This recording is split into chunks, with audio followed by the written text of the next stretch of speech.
점수제는 대학 입학 경쟁과 비슷하다고 볼 수 있습니다. 만일 지원자가 쿼터에 비해 많다면 점수는 올라갈 수밖에 없고 영주권은 어려워질 것입니다.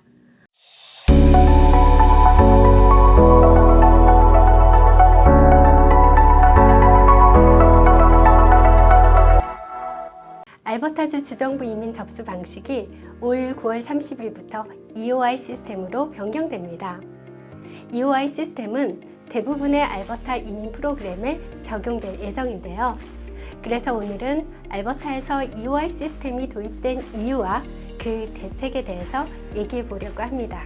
2022년 8월부터 알버타 주정부는 알버타 이즈 콜링이라는 캠페인을 벌여서 생활 비싼 알버타로 이주하라고 굉장히 홍보를 했는데요. 대부분이 월세 생활을 하거나 대출을 높게 잡아서 부동산을 사는 경우가 많은 캐나다 생활에서 주거비는 생활비에 절대적인 영향을 미칩니다.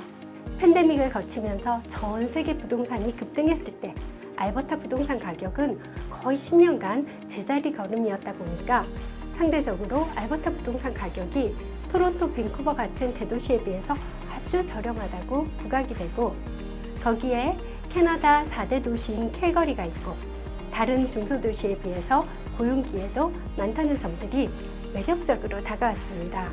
또 알버타는 영주권도 쉽게 받을 수 있으니 캐나다 이민 희망자들에게도 알버타가 첫 번째 고려 대상이 되곤 했습니다.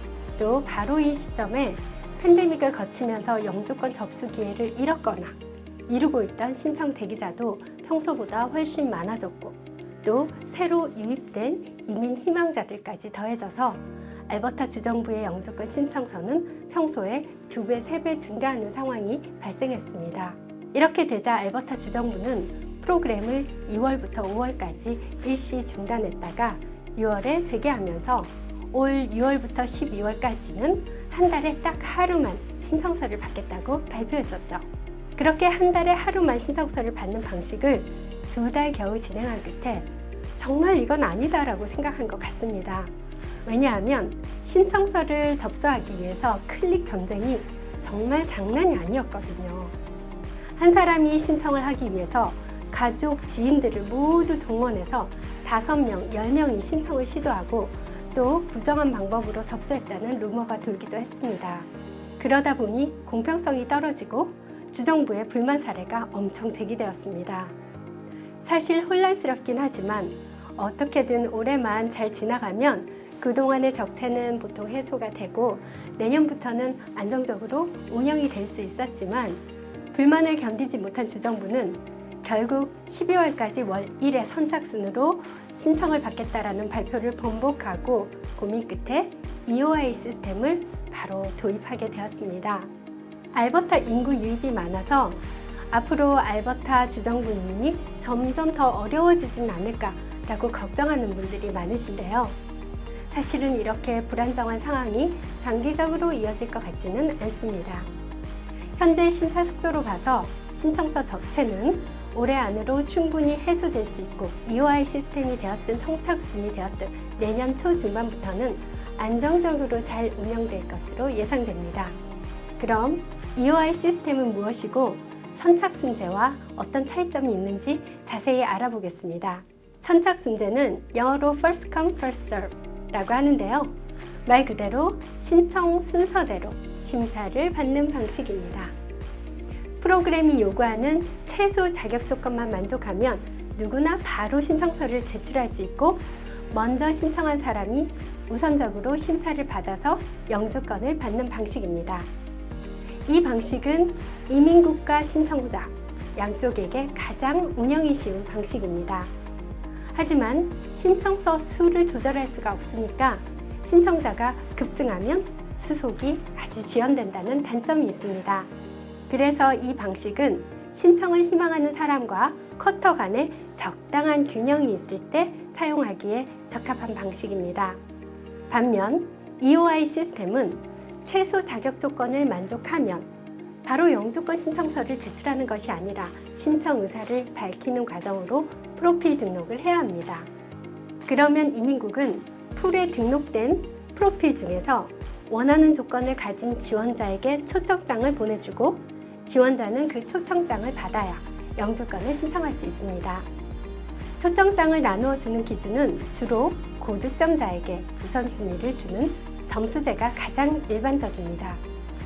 후보자의 모든 자격 조건을 바탕으로 점수를 매기고 높은 점수를 받은 사람이 우선 초청장을 받는 방식입니다.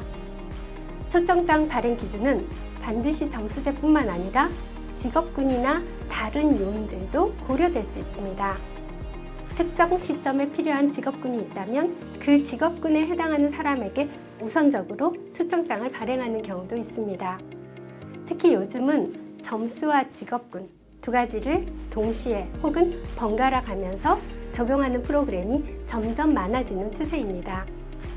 EOI 시스템은 정부 입장에서는 필요할 때 필요한 인력을 원하는 수만큼 조절해서 유치할 수 있다는 큰 장점이 있습니다.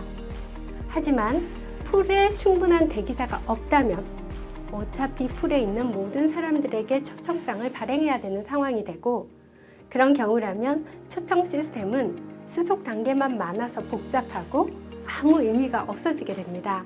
따라서 이 시스템은 한 해 쿼터보다 지원자 수가 훨씬 많을 때 적합한 시스템입니다. EOI 시스템이 도입이 되면 먼저 점수를 정하는 기준이 무엇인지, 초청장을 받을 가능성과 점수를 올릴 수 있는 방법을 꼼꼼히 살펴서 내 영주권이 안정권에 들어가는지 확인해야 합니다. 점수제는 대학 입학 경쟁과 비슷하다고 볼 수 있습니다. 만일 지원자가 쿼터에 비해 많다면 점수는 올라갈 수밖에 없고 영주권은 어려워질 것입니다. 하지만 지원자와 쿼터가 비슷하다면 대부분의 사람들은 초청장을 받고 영주권을 무난히 신청할 수 있을 것입니다. 알버타의 경우 해마다 지원자와 쿼터 간의 균형을 이루며 대부분의 지원자들이 영주권을 무난하게 받아왔습니다. 거기에 2023년부터 한 해 쿼터가 대폭 늘어나서 신청 희망자와 쿼터 간의 심각한 불균형을 항상 보이고 있는 BC주나 온타리오처럼 점수가 막 올라갈 것 같지는 않습니다. 예를 들어 마니토바주 같은 경우에도 점수제를 채택하고 있지만 취업비자를 받고 일을 하고 있는 경우라면 대부분의 사람들이 초청장을 쉽게 받아서 영주권을 신청할 수 있습니다. 작년 한 해 알버타주는 캐나다 전체에서 타주 유입이 가장 많은 주로 인구가 4.41% 증가했습니다. 거기에 비해서 2023년도 알버타 주정부 이민 쿼터는 전년 대비 50%나 증가했습니다. 최근 알버타 주정부 이민이 자꾸 변동이 돼서 걱정하시는 분들이 많습니다.